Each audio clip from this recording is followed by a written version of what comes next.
They call me Washington DC, the Putin of comedy, CFR. I'm here with my Abuja Waka people. I never see anything today. When I go hear the story of my Abuja, how I take come, how I take the hustle, how I take be, how everything about me take happen for this Abuja. We are ready for you people. Let's go.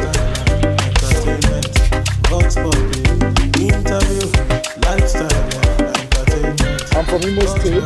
I was born in Kanu. I schooled in Abuja here. I studied theatre arts. So let me say I have a BA in theatre arts. BA theatre arts. Bachelor's. Oh, I don't forget I'm more than novice. More than novice, I beg. No, it's not my fault. The way the country don't remember to study again.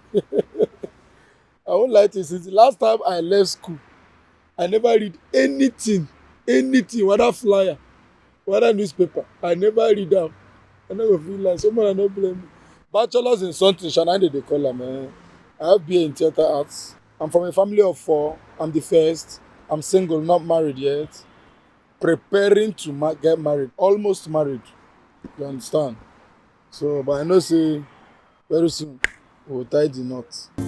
This not my story. Now my Abuja Waka story.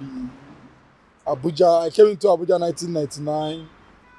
I've heard so many people talking about their entry in Abuja. Some will tell you I came in by night bus. I didn't even know I was coming to Abuja. I was bundled and taken into Abuja. But mine, what happened?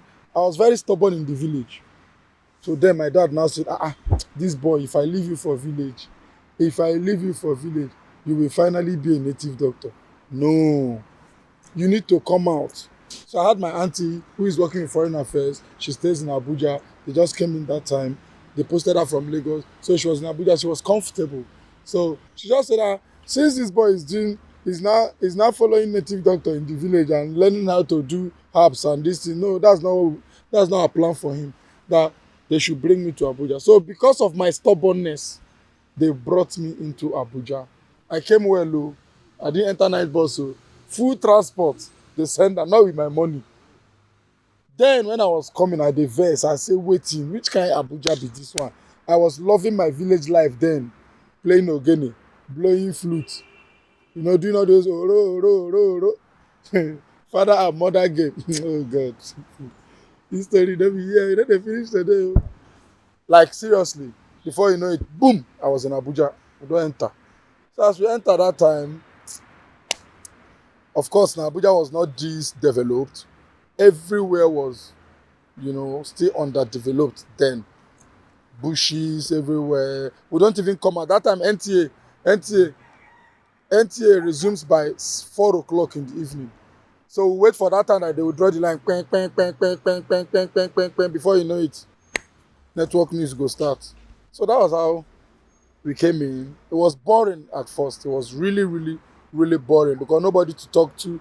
My auntie will go to work in the morning, come back in the evening. You cannot even go outside because everywhere was bushy. You're scared to go out. You see Nama everywhere. You know now. So we're just scared to go out then. On and on until I started knowing my way around little. And then that time we were staying in Kubwa. I still stay in Kubwa though, but then it was in Kubwa. And, I started doing labourer work to hustle, to hold money. I was doing labourer work. I was doing 1 or 2 things. Of course, we did man waka a little in Gwarimpa. Before you knew it, I found my way into Wuse Market self on later. Before I entered university. We did little labourer work just to put body and soul together. Of course, as a young man, you will like buy clothes. Your auntie will not give you that kind of money. So we're doing labourer work to clothe ourselves, look nice, look neat. Then I now started a business. This not my story. All right, in 2004, when Erufai demolished, I now had to go to school. But before then, of course, now we hustled. I told people I was doing man waka, normal labourer work, just to keep life going, buy clothes for yourself. because your auntie will not give you all the money that you need to take very good care of yourself as at that time. You will not be saying money too much. So before that time, before that demolition, I I was also at Wuse Market for Osahia. You know what they call Osahia?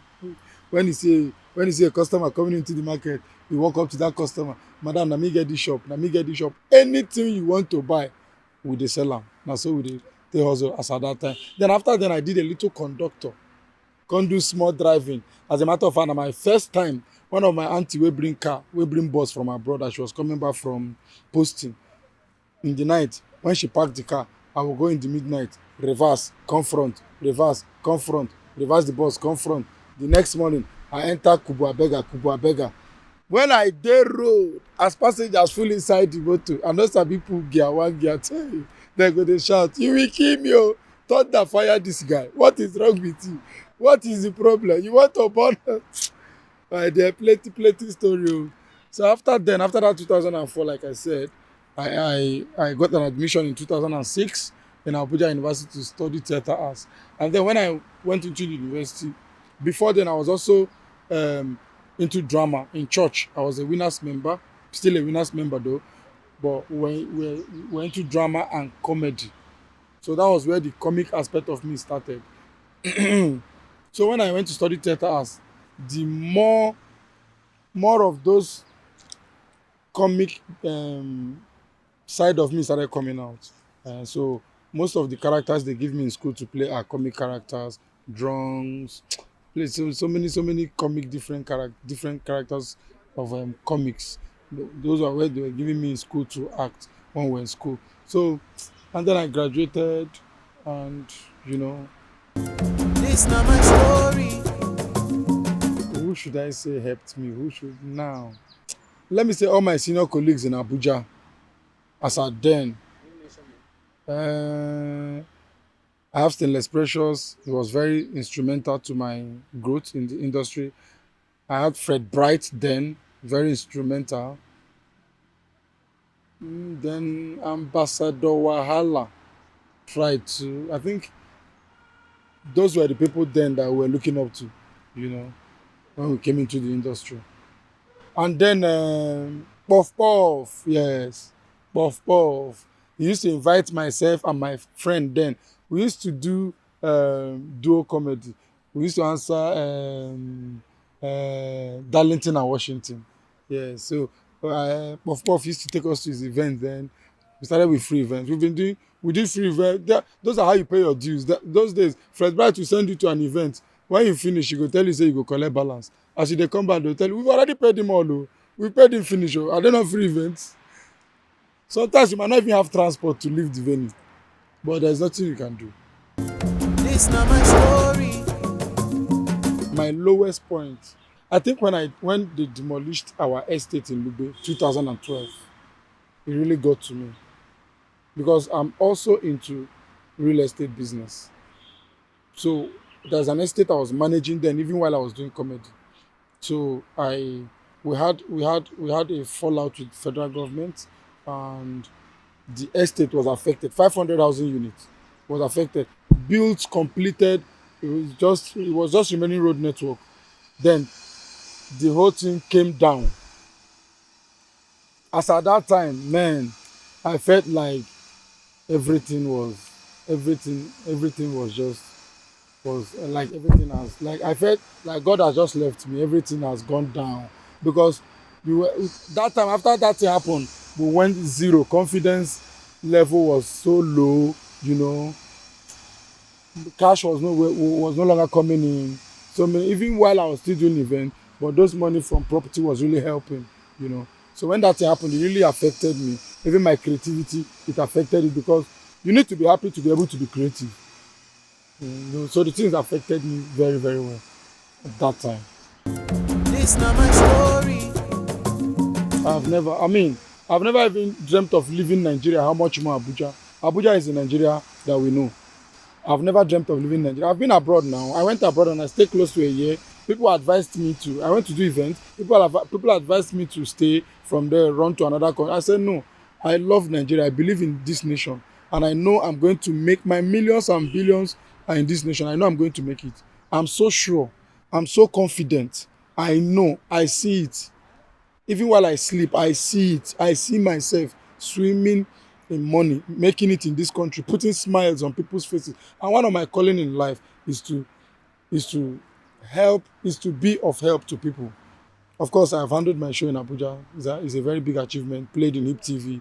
I handled a show also in Russia. Played in Hip TV. So, of course, those things are they're like they're like they're like gold to me because I know that good name is better than riches.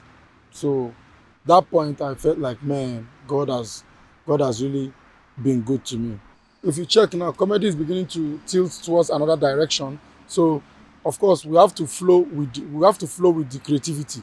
Now colleagues are shooting skits, putting things online. So, of course, I'm planning my next project now is to create content that I can put online, and then people will watch and be happy that they are watching me. This not my story. My dear, Abuja is a very wonderful place. Abuja is a land of opportunities. If you come here, before you know it, you must stumble on something that will put food on your table. Abuja is not a place that you will come and go back hungry. It's not possible. One business in Abuja, one connect in Abuja will turn your whole 18 years of suffering around. So Abuja is not a place that you will come and then you say, my enemy, my devil, they follow me. They can't come out. If devil follow you, come Abuja. If you come, you go confused with what you go see. So everybody has something that Abuja can give him. One disadvantage thing about Abuja, the rent is too high. Cost of living is a bit high. I think those are rent very high, cost of living a bit too high. I think the residents of Abuja are very friendly. The Baggis, they are very wonderful persons. They are very wonderful people. You understand? But although we don't get to meet them all the time, but the residents of Abuja who are the Baggis, very friendly, very welcoming people, very accommodative people.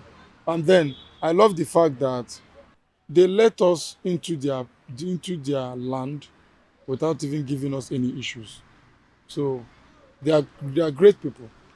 Because in some places, of course, now, if they don't make it inhabitable, we will not be here. This not my story. Well, whoever is coming, first cut your coat according to your size. When you're coming, ask questions. Know where the rent is cheap, because if you have roof over your head, you can settle down and think very well on what to do to make money. So know where you're coming. Ask questions first. Where and where and where and where? Where can I stay? I have so amount. Know the amount you are coming into Abuja with. Know the area you can stay. Because in Abuja, they do too many farming. You will see somebody, they drive motor of 6 million. You no get house where they stay. All in cloth, they the boot. Do you understand? So that's what I'm telling you. Know where you want to stay. Don't come and say because your friend is staying in Asokoro, you must stay in Asokoro when you come to Abuja. Now you say Abuja far. Do you understand me? If it's Nasarawa, you see house, collect, enter transport, come inside Abuja town, come hustle. Or die and die. This not my story. All right, guys, thank you very much. This is my story on Abuja Waka. For now, I want you to follow Abuja Waka stories. They are doing wonderfully well. Don't worry yourself, more stories they come.